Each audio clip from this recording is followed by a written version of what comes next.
কাল থেকে শুরু কেকেআরের বিভিন্ন শহর ঘোরা। গতবারের চ্যাম্পিয়ন কলকাতা নাইট রাইডার্স উদযাপনের অংশ হিসাবে কেকেআর দেশের একাধিক শহরে তাদের ট্রফি নিয়ে ঘুরবে। কোনো আইপিএল ফ্র্যাঞ্চাইজি নিজের শহরের বাইরে উদযাপনের জন্য যাচ্ছে, এটা সত্যিই প্রথমবার আইপিএলের ইতিহাসে। এমন উদযাপনের লক্ষ্য একটাই, কি বলুন তো, তা হলো সারা দেশের কেকেআরের সমর্থকদের ট্রফির সঙ্গে পরিচিত করা এবং এর পাশাপাশি অবশ্যই প্রিয় দলের সাফল্য খুব সামনে থেকে দেখা। কোথায় কোথায় যাবে কেকেআর কাল থেকে, আসুন এক নজরে দেখে নেওয়া যাক।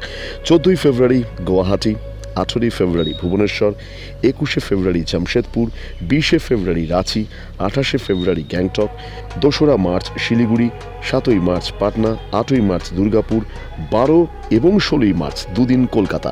12ই মার্চ কলকাতার সিটি সেন্টার মল আর 16ই মার্চ কলকাতার সাউথ সিটি মল।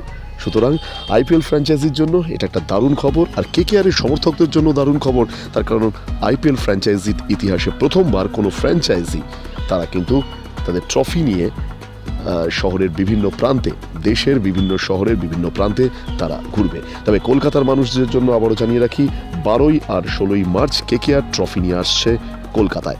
অপেক্ষার পারদ গোনা শুরু হয়ে যাচ্ছে। আর কাল থেকে অর্থাৎ 14ই ফেব্রুয়ারি গুয়াহাটিতে কেকেআরের সমস্ত টিমমেটরা তারা কিন্তু ট্রফি নিয়ে থাকছে।